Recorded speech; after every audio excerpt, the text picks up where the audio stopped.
for sitting heel raises, we're going to sit and place our feet in line with our hips.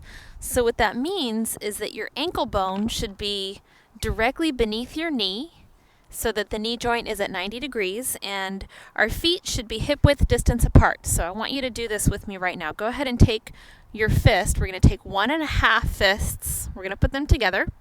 Okay, we're going to actually measure a 1.5 fist width between our ankle joints.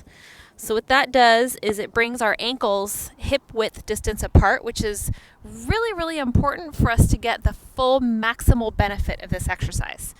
Now we also want to take 1 fist width, and we're going to measure 1 fist width between the balls of our feet.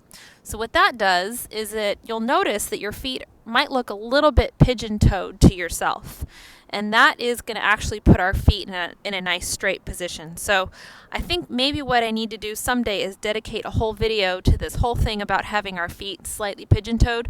But basically, to make a long story short, most of us have our feet more in a turned out position because we have tight hips, we spend too much sitting.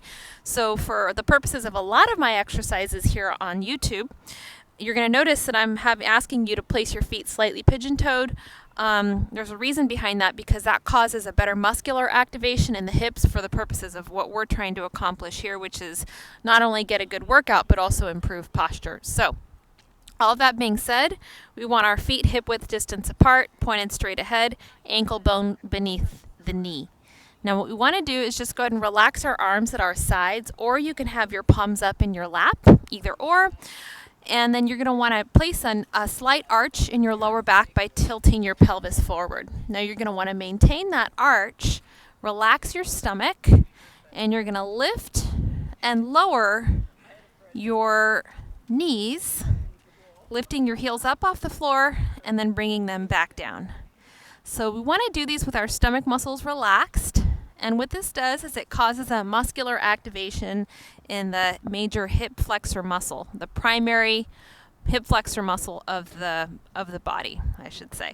So we're going to lift and lower those heels, keeping the stomach relaxed. And I want you to start off with 20 reps, and you're going to work up to doing 3 sets of 20 reps. So just to review, you're going to want the feet pointed straight ahead, the ankle bone directly beneath the knee.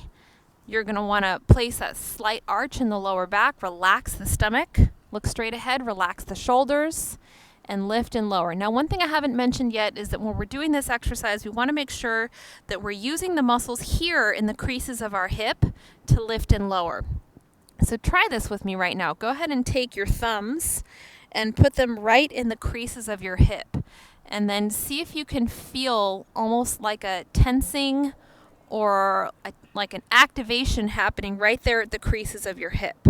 Now, if you don't feel that this is going to be something for you to practice so that eventually you get to where the hip muscles are doing the work to actually lift the knee and the ankle. So we don't want to do the work from the foot. We don't want to push with the foot.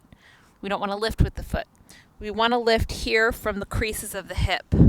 And then it's also really important that we maintain that pelvic tilt in that extended position, because what that's going to do for us is it's going to help to increase the muscular activation that we want here in the hip flexor muscles.